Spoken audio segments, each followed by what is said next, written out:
मित्रों नमस्कार। पावन ज्योतिष प्रभात YouTube चैनल पर आप सबका स्वागत है। आज के वीडियो का शीर्षक है कोई घटना घटित होने में महादशा की भूमिका सर्वोपरि। दशा फल का सबसे बड़ा रहस्य, महादशा इज सुप्रीम। जी हाँ मित्रों, क्या केवल अंतर्दशा से घटना घट सकती है? क्या केवल अंतर्दशा से घटना घट सकती है? उत्तर आपको चौंका देगा। 90% ज्योतिषी मूल सिद्धांत को नजरअंदाज कर देते हैं और यदि महादशा समर्थन नहीं करती तो शुभ योग भी निष्फल हो जाता है। जीवन की हर बड़ी घटना के पीछे महादशा का बड़ा योगदान होता है। जी हाँ मित्रों, अगर सटीक भविष्यवाणी करना है और कोई घटना कब घटित होगी इसकी जानकारी करना है तो महादशा के रहस्य को समझना बड़ा जरूरी है। आज तक प्रायः ज्योतिषी इस चीज को समझ नहीं पाते या समझने का प्रयास नहीं करते, या जो समझदार हैं वो उसको उद्घाटित नहीं करते। हम प्रायः अंतर प्रत्यंतर महादशा किसी को देख के घटना की भविष्यवाणी कर देते हैं। ऐसा नहीं है। जब तक महादशा सपोर्ट नहीं करेगा, जब तक महादशा में वो भाव नहीं आया होगा, हम भाव की बात नहीं करते, केपी में भाव समूह की बात करते। प्रमुख और सहायक भाव होते हैं। प्रमुख सहायक भावों में से कोई भी भाव महादशा में आया हो, वो भी नक्षत्र के द्वारा, तब उस महादशा में वो घटना घटित होगी। ये अलग विषय है कि उस महादशा के स्वयं के अंतर्दशा और प्रत्यंतर में कि दूसरे अंतर्दशा और प्रत्यंतर में। कारण कि जो 4 स्टेप थ्योरी है उसमें सबलाड और उसके स्टार लार्ड को देखने का नियम हमने, जब तक सबलाड सपोर्ट नहीं करेगा तब तक दशानाथ में नक्षत्र के द्वारा भले वो भाव हो, लेकिन उसकी अंतर और प्रत्यंतर में वो घटना घटित नहीं होगी। लेकिन बिना दशा स्वामी के नक्षत्र में कोई भाव हुए कोई घटना नहीं घटित होगी। भाव का मतलब भाव समूह में से कोई भाव। अब इसको और विस्तार से समझने और समझाने के लिए हमने 5 घटनाएं दिया है। नौकरी, विवाह, संतान, विदेश यात्रा और पदोन्नति, प्रमोशन। ऐसे ही जीवन की कोई घटना हो और हर घटना के लिए उसका भाव समूह दिया है, प्रमुख सहायक भाव। नौकरी के लिए 6, 10, 2, 11 अर्थात 6वां भाव प्रमुख है, 10, 2 और 11 ये सहायक भाव। विवाह के लिए 7वां भाव प्रमुख है, 2, 11 सहायक भाव अर्थात 7, 2, 11। संतान के लिए 5वां प्रमुख है, 2, 11 सहायक अर्थात 5, 2, 11। विदेश यात्रा के लिए 12वां प्रमुख भाव है, 9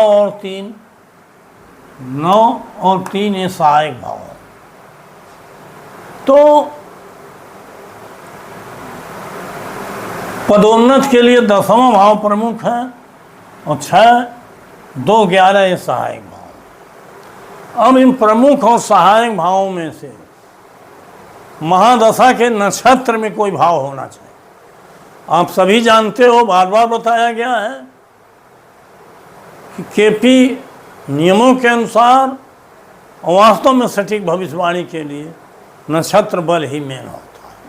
यहाँ हम उपनक्षत्र उसके नक्षत्र पर नहीं आएंगे, केवल ये देखेंगे कि क्या इन पांचों घटनाओं में से कोई घटना बिना महादशा में भाव समूह में से कोई भाव हुए घटित हो सकती है, इसी पर चर्चा करेंगे। यहाँ उदाहरण के लिए हमने सूर्य को दिया है। मान लीजिए सूर्य की महादशा है, सूर्य यहाँ चौथे भाव में है,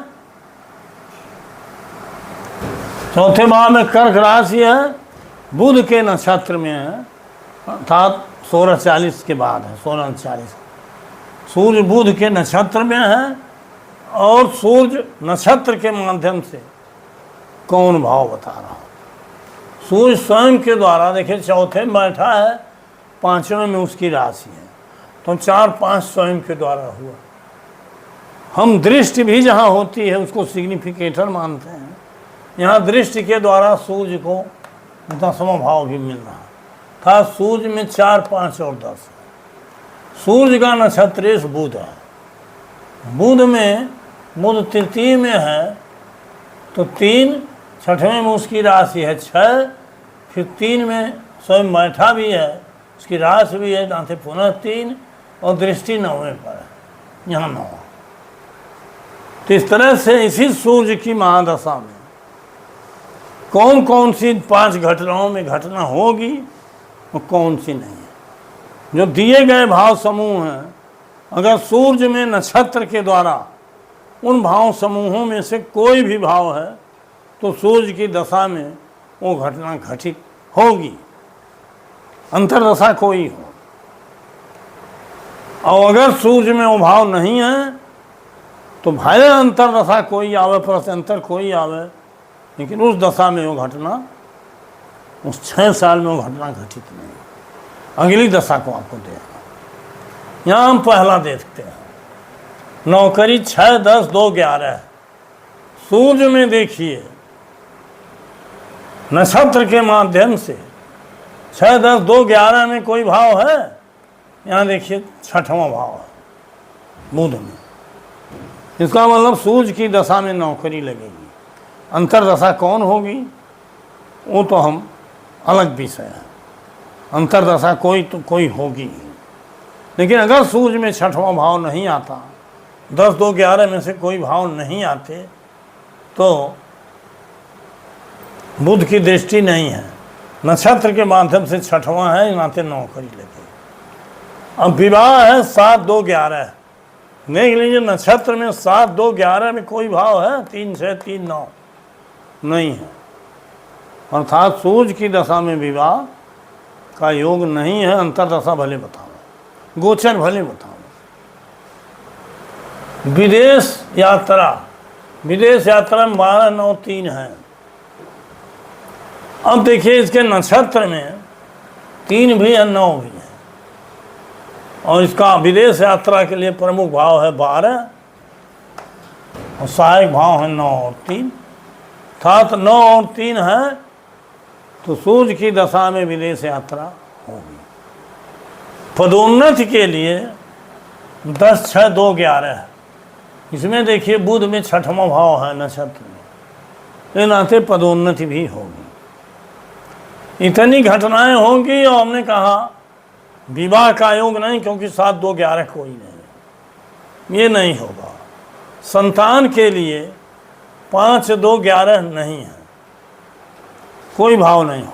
ये भी बता दें, अगर 11वां भाव आया है तो ज़्यादा समस्याओं का हल होगा। अब ये तो नियम नक्षत्र का है। अगर नक्षत्र के माध्यम से भाव समूहों में से कोई भाव आया है, चाहे दृष्टि द्वारा ही आया है, तो उस दशा में वो घटना होगी। अवंतर और प्रत्यंतर देखने के लिए उपनक्षत्र, उसका सपोर्ट ये देखना पड़ता। मतलब महादशा ही महत्वपूर्ण। अगर महादशा में नक्षत्र के माध्यम से भाव नहीं बता रहा है, भाव समूह नहीं बता रहे हैं, तो घटना नहीं हो। अब दूसरा प्रकरण ये आता है, नक्षत्र तो मेन है, सभी ग्रहों में देखा जाता है, चाहे ग्रह टेनेंटेड हो चाहे अनटेनेंटेड हो। लेकिन अगर ग्रह अनटेनेंटेड है तो नक्षत्र में भले भी भाव नहीं आया है, अगर उस ग्रह में वो भाव है तो वो घटना घटा देगा, क्योंकि वो सोर्स ऑफ रिजल्ट भी होता है और रिजल्ट भी देता है। अन्य ग्रह केवल नक्षत्र के माध्यम से रिजल्ट देते हैं, अपने माध्यम से सोर्स बनते हैं, लेकिन अनटेनेंटेड ग्रह सोर्स भी बनता है, नक्षत्र में कोई भाव नहीं है तब भी उसका फल देगा। अब यहाँ हम सूर्य में ये देखेंगे, जैसे हमने कहा कि संतान, तो बुध में 5, 2, 11 नहीं है, कोई भाव नहीं है सूर्य में, तो संतान नहीं होगी हमने बताया।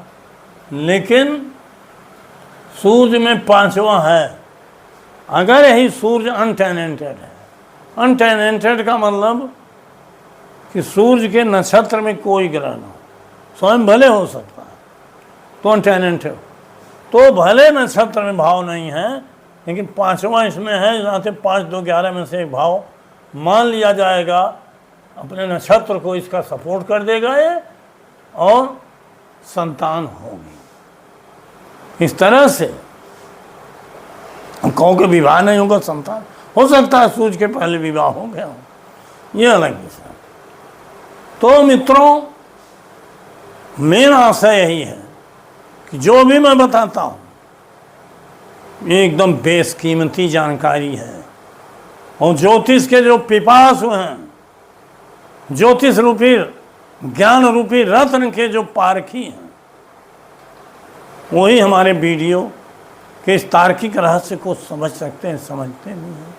हमारे वीडियो और व्यू की तो मैं बात नहीं करता, आते हैं नहीं भी आते, कम आते हैं ज़्यादा, क्योंकि अधिकतम ज्योतिष सीखने वाले लोग मुझसे जुड़े हैं। मेरे वीडियो की कमेंट में आप देखिए कितने अच्छे कमेंट आए हैं, तो आपको पता चल जाएगा कि वो ज्योतिष के पिपास, ज्योतिष के रत्न पारखी अगर वीडियो लाइक कर रहे हैं, अच्छा कमेंट कर रहे हैं, और मैं बार बार वीडियो दे रहा हूँ, तो अधिकतम संख्या में सपोर्ट करके मेरा सब्सक्राइब करना चाहिए, हाइप करना चाहिए, लाइक करना चाहिए, कमेंट करना चाहिए, और अंत में आग्रह यही है कि वीडियो देख रहे हैं तो पूरा देखिए, अधूरी वीडियो अधूरी जानकारी। तो मित्रों, वीडियो लंबा न हो इसलिए आज का शीर्षक यही समाप्त करता हूँ। बहुत बहुत धन्यवाद, हार्दिक शुभकामनाएं।